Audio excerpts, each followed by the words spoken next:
오늘 함께 나눌 말씀은 마태복음 13장 53절부터 58절까지 말씀입니다. 마태복음 13장 53절부터 58절까지 말씀을 같이 읽겠습니다. 예수께서 이 모든 비유를 마치신 후에 그곳을 떠나서 고향으로 돌아가사 그들의 회당에서 가르치시니 그들이 놀라 이르되 이 사람의 이 지혜와 이런 능력이 어디서 났느냐? 이는 그 목수의 아들이 아니냐? 그 어머니는 마리아, 그 형제들은 야고보, 요셉, 시몬, 유다라 하지 않느냐? 그 누이들은 다 우리와 함께 있지 아니하냐? 그런즉 이 사람의 이 모든 것이 어디서 났느냐 하고 예수를 배척한지라.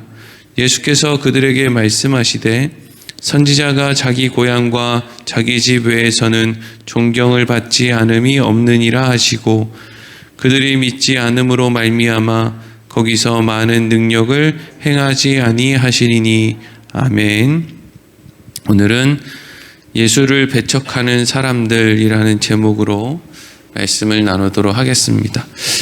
오늘 본문의 말씀은 예수님께서 그 무리들과 또 제자들에게 천국에 대한 말씀을 비유를 통해서 하신 이후에 예수님께서 자신의 고향을 찾으셨을 때 일어난 일을 이어서 기록하고 있습니다. 예수님께서 천국의 비유의 말씀을 하신 이후에 곧바로 고향으로 가신 건지 아니면 마태가 무엇을 설명하기 위해서 천국에 대한 말씀을 했던 예수님의 그 모습 이어서 이제 고향에서 배척을 받았던 예수님의 그 사건을 이어서 그냥 기록을 한 것인지는 정확히 알 수 없지만 중요한 것은 이 앞에 있는 천국의 비유의 말씀과 뒤에 나오는 예수님이 배척당하는 이 일이 분명히 연관이 있다 하는 겁니다. 먼저 오늘 53절과 54절 같이 한번 읽어보겠습니다. 시작. 예수께서 이 모든 비유를 마치신 후에 그곳을 떠나사 고향으로 돌아가사 그들의 회당에서 가르치시니 그들이 놀라 이르되 이 사람의 이 지혜와 이런 능력이 어디서 났느냐. 아멘.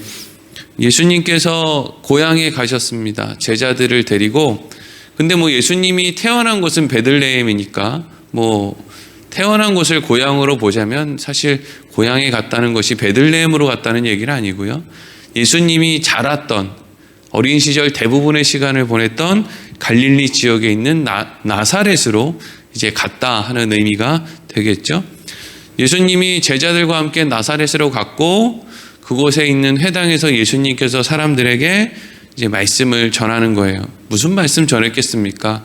천국에 대해서, 하나님에 대해서 그런 말씀을 전했겠죠. 어린 시절부터 주위에 있는 사람들이 예수님이 어떻게 자랐는지를 아마 보았을 거예요. 그래서 이후에 나오는 말씀을 보면 우리가 저 형제들도 알고 부모도 알고 이런 이제 표현들이 나오죠. 그래서 어린 시절부터 보아왔던 예수님이 회당에서 말씀을 전하는데 와, 우리가 알고 있던 사람이 저 사람이 맞나? 이제 이런 생각이 들었다는 거죠. 예수님에게 어떤 지혜와 능력이 이제 드러났다는 거예요. 회당에서 뭔가 말씀을 전했는데 능력과 지혜를 사람들이 느낄 수 있었다라는 것은 예수님의 말씀이 권위 있는 자와 것과 같고 또 이제까지 본인들이 생각하지 못했던 그러나 듣고 보니까 너무나 합당한 그런 말씀을 이제 예수님께서 전했다는 거죠. 예수님께서 30살이 되기 전에 공생애 활동을 하기 전에는 아마도 어떤 기적도 어떤 특출난 행동도 하지 않았던 것처럼 보입니다. 그러니까 이제 사람들이 놀랐겠죠. 이 사람이, 이 청년이, 이 아이가 우리가 어렸을 때부터 잘하는 걸 다 봤는데 옛날부터 이렇게 뭔가 싹수가 좀 보인다거나 이러지 않았는데 아니 어디서 이런 능력이 났지? 이제 이런 생각을 했다는 거예요. 근데 그것도 잠시 그런 생각을 했을 뿐 55절과 56절을 보면 이렇게 이어집니다. 같이 읽겠습니다. 시작.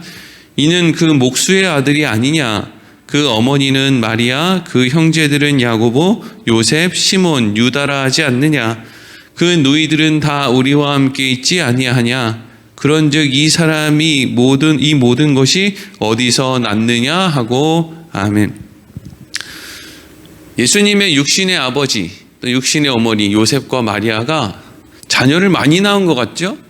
예수님 이후로도, 예수님을 이제 어쨌든 성령으로 잉태해서 낳은 이후로도 야고보, 요셉, 시몬, 유다, 남자 형제만 넷을 더 낳고, 그리고 누이들도 있다라고 되어 있으니까 누이가 한 명이지 뭐 두 명이지 몇 명인지는 모르겠으나 뭐 적어도 한 뭐 4명 이상 그 정도는 자녀를 낳은 거예요. 근데 이제 우리가 추측해 볼 때 요셉에 대한 이야기가 이렇게 성경에 많이 언급되지 않죠. 그래서 요셉이 어느 시점이 되면 일찍 이제 죽지 않았을까 이런 생각을 해본단 말이죠. 그러면 이제 예수님의 한 이제 10대부터 30살 공생의 기간 전까지의 인생이 얼마나 고단했는지 우리가 또 조금 한번은 추측해 볼 수가 있죠. 아버지 없이 남동생만 넷에다가 여동생도 있는데 여동생들도 시집도 보내고 뭐 이런 걸 다 하려니 얼마나 고단했겠습니까? 그 요셉이 하던 목수 노릇을 하면서 그렇다고 해서 그때 무슨 뭐 대단한 나사렛 지역에서 뭐 대단하게 뭐 목수들을 데려다가 뭐 장인으로 뭐 예술 작품 만들고 이런 사람들은 없을 거 아니에요. 그냥 허드렛 일 하면서 그렇게 이제 사신 거죠. 근데 그렇게 예수님이 자라나는 모습을, 그래서 아버지를 이어서 목수 일을 하고 그래서 푼돈이나 벌기 위해서 온갖 허드렛 일을 하고 그걸로 이제 동생들 키우고 이런 이제 삶을 고향에 있는 사람들은 봤다는 거죠. 어린 시절부터. 그러니까 뭐 대단하게 뭐 예루살렘으로 뭐 유학을 간 것도 아니고 뭐 어떻게 된 것도 아닌데 갑자기 이제 나이 30이 되어서 뭐 잠깐 이제 외부에 좀 이렇게 다녀오더니 회당에서 말씀을 전하는데 야 저런 이야기를 할 수 있단 말이야 라고 하는 이제 예수님의 모습을 보니까 사람들이 처음에는 야 놀랍다, 저런 지혜와 능력이 어디서 왔지? 근데 조금 지나고 나서 사람들이 어떻게 생각했느냐, 에이 그래 봤자지, 그래봤자 저거 요셉 아들 아니야, 그래봤자 저거 아무개 형제들 아니야, 마리아 아들 아니야, 그 여동생들 어디 시집 갔는지 우리가 다 아는데 그래봤자지. 사람들이 했던 이런 그래봤자 아이고 뭐 대단한 거 있겠어 라고 하는 생각 안에는 무슨 생각이 담겨 있느냐 하면 지금 이스라엘 그 유대인들이 기대하고 있던 메시아는 어떤 메시아겠어요? 하나님의 백성들인 자신들을 억압하고 있는, 그래서 막 나라를 식민 통치하고 자존심을 짓밟고 하는 그런 외부의 적으로부터 자신들을 구하고 그래서 자신들의 어떤 자존심을 세우고 뭐 하는 자유를 되찾고 이렇게 해줄 수 있는 힘을 가지고 있는 메시아를 원하고 있는 거거든요. 그런데 예수님의 모습을 보니까 물론 어느 날 갑자기 말씀을 전하는데 놀라운 말씀을 전하는 건 맞단 말이에요. 근데 그렇다고 해서 아이고 저게 어려서부터 우리가 저렇게 보고 자랐던 저놈이 뭐 대단한 힘이나 있겠어? 그래봐야 요셉의 아들이 뭐 대단한 힘이나 있겠어? 나사렛에서 자란 저런 애가 무슨 뭐 대단한 힘이 있겠어? 이제 이런 생각을 하게 된 거죠. 그러니까 예수님이 지금 전하고 있는 말씀, 하나님에 대한 분명한 어떤 말씀 이런 것에 관심이 있는 게 아니라 저 외모로 보이는 그 모습이 별로 이제 영향력 없이 보이는 거란 말이죠. 예수님 제자 중에 빌립이라는 사람이 나다나엘이라고 하는 자기 친구를 찾아가서 내가 메시아를 만난 것 같다고 가서 한번 보자. 누군데? 나사렛 예수라는 사람이야. 그랬을 때 나다나엘이 뭐라고 했습니까? 나사렛에서 무슨 선한 게 날 수 있어. 근데 이게 단지 나다나엘의 생각이었던 것이 아니라 대부분의 유대인들은 그런 생각을 가지고 있었던 거예요. 그래도 힘을 가진 사람이라면, 우리도 그런 생각 하잖아요. 그래도 뭔가 힘을 가진 사람이라면 우리가 기대하는 것을 이루어 줄 수 있겠다라고 하는 기대가 있고, 마치 저 목사님은 큰 교회 건물 짓고 사람들 막 10,000명, 20,000명씩 모으고 그래서 저렇게 큰 목회 하시는 분이니까 저런 목사님 말씀 정도면 우리가 받아들일 수 있지. 이런 식의 생각을 그냥 쉽게 한단 말이죠. 그러니까 가만히 생각해 보면 사람들은 하나님이 하시는 일을, 하나님이 작고 연약한 이스라엘을 통해서 세계를 온전하게 하시려고 하는 하나님의 그 선한 사역을 믿는 게 아니라 오히려 힘을 통해서, 사람의 어떤 능력을 통해서 뭔가를 이렇게 이루고 바꾸는 그런 걸 우리가 더 믿는단 말이죠. 하나님을 믿노라 말은 하는데 실상은 하나님을 믿는 게 아니라 사람을 믿고 사는 경우가 대부분이라는 거죠. 예수님이 예수님의 고향을 찾았을 때 그 고향 사람들이 왜 예수님을 배척했어요? 예수님의 외모가 메시아 같지 않다는 거예요.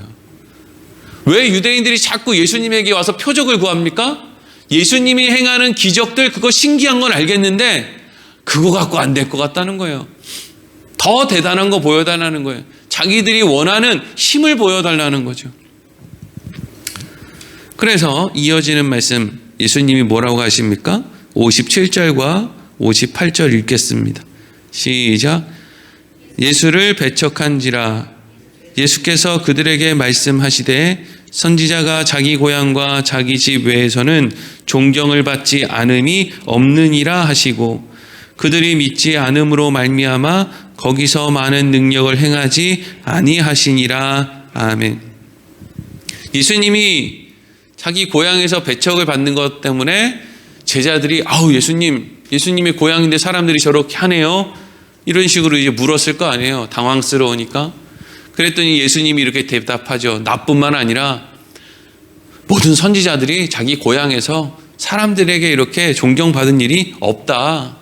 그 외에 다른 지역에서 존경을 받으면 받았지 고향에서 존경을 받은 일이 없다.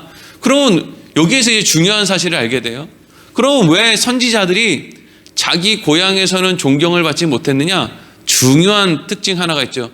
대부분의 선지자들은요, 어려운 환경 속에서, 좀 변두리 지역에서, 그러니까 우리식으로 하면 주류의 문화가 아니라 비주류에 속한 어떤 곳에서 등장하는 경우가 많이 있죠. 그래서 비주류에 있는 사람들이 사는 그곳에 있는 그 고향에 있는 사람들이 자기 동네에서 나는 그 선지자를 존경하지 않는 거예요. 왜? 외모가 별 볼 일이 없는 거죠. 그런데 그러면 왜 이 사람들이 다른 곳에 가면 존경을 받습니까? 이거는 사실 이 선지자가 고향에서는 배척받지만 다른 곳에서는 존중받는다, 이 말이 아니라 고향에서조차도 존중받지 못한다, 이 이야기를 하려는 거예요. 여러분, 어떤 선지자가 하나님의 말씀을 전하는데 다른 곳에서는 존중을 받습니까?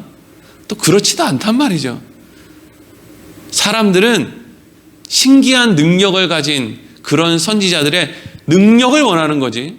외부로 보이는 능력, 그래서 자기에게 어떤 이익이 주어질까에 관심이 있지. 진리가 무엇인지, 우리 하나님의 뜻이 무엇인지, 그래서 우리가 어떻게 살아야 되고 우리가 어떻게 변화되어야 되고 이런 거에 대해서는 사실 별로 관심이 없다라는 거예요. 그러면 앞에 있는 천국에 대한 말씀과 뒤에서 예수님이 고향에서 배척받는 이 말씀이 어떻게 연결이 되는 거예요? 여러분, 인간의 눈은 일반적으로 눈에 보기에 그럴듯한 것을 따라가기 마련입니다. 그래서 사람들은 진주의 값어치를 발견하지 못합니다. 그래서 사람들은 밭에 감추어진 보화를 발견할 수가 없습니다. 그냥 사람들은 다 일반적으로 그런 눈을 갖고 있기 때문에 예수 그리스도가 왜 보화인지 알 수가 없습니다. 예수를 믿을 바엔 내 주먹을 믿겠다, 이게 그냥 일반적인 사람들의 생각입니다. 그러니 그런 눈을, 진주를 구별할 수 있는 눈을 갖고 밭에 감추어진 보화를 가질 수 있는 그 눈을 갖고, 그리고 하나님의 은혜로 물고기가 그물에 갇혔을 때 좋은 물고기로 택함을 받는, 그래서 눈이 바뀌어서 예수 그리스도를 보물로 발견할 수 있는 사람들은 얼마나 복된 사람들입니까? 이거를 이야기하고 있다고요. 사람의 외모를 보지 않고 그 사람이 하나님의 말씀을 안에 있느냐 그렇지 않느냐를 따라서 너 참 복 있는 사람이구나, 너 참 복 없는 사람이구나, 이걸 기준으로 사람을 나눌 수 있는 사람이 얼마나 복된 사람이냐고요. 세상은요, 심지어 교회 안에서도 신앙생활을 어영부영 하는데도 돈 좀 있으면 아유 복 받으셨네요 이런단 말이에요.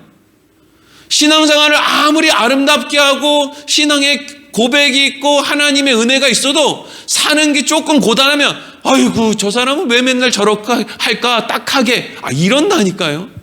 뭐가 딱한 건지 뭐가 복된 건지 모르는 거예요. 여러분 고생 좀 하면 어때요? 욥이 고생 좀 하면 어때요? 욥이 평생에 재물도 잃고 자식도 잃고 다 잃어버리면 어때요? 욥이 뭘 얻었습니까? 하나님을 얻은 거잖아요. 그래서 욥이 복이 있는 거예요. 사울 왕이 초대 왕이 돼가지고 그 사람은 키도 훤칠하고 대단한 능력을 가지고 뭐 어마어마한 걸 누리고 왕으로서 떵떵거렸죠. 근데 사울이 이스라엘의 초대 왕이었던 사울이 무슨 복이 있냐고요. 근데 우리는 자꾸 눈에 보이는 사울이 복이 있다 그러고 욥이 복이 없다는 거예요. 안타깝다는 거예요. 이게 세상의 눈이니 영원한 하나님의 나라를 발견하고 그것을 사모하고 그래서 세상의 것은 배설물과 같이 여기는 그런 사람들이 있다면 이건 정말 하나님이 성령을 주셔서 그것을 알게 하는 눈과 귀를 허락하셨기 때문에 일어날 수밖에 없는 일이다 하는 것이죠. 오늘 우리가 하루를 살아갈 때에도 우리는 보는 것과 듣는 것이 다른 게 맞는 거예요. 나만 바본가? 나만 바보라서 맨날 이렇게 당하고 사나? 바보라서 당하고 사는 게 아니고요. 성령 받아서 하나님의 자녀들은 다른 방향으로 내가 거룩하니 너희도 거룩하게 살아라 라고 말씀하시니까 사실 거룩하게 살으란 말의 핵심이 뭐예요? 세상 사람들과 다르게 살아라? 약삭 빠르게 살지 마라. 손해봐도 괜찮다. 이거 아닙니까? 우리의 인생이 그렇게 되어지는 것이 옳다. 그게 복이 있기 때문이다. 라는 것을 오늘 말씀을 통해서 한번 다시 깊이 생각해 볼 수 있으면 좋겠습니다. 기도하겠습니다.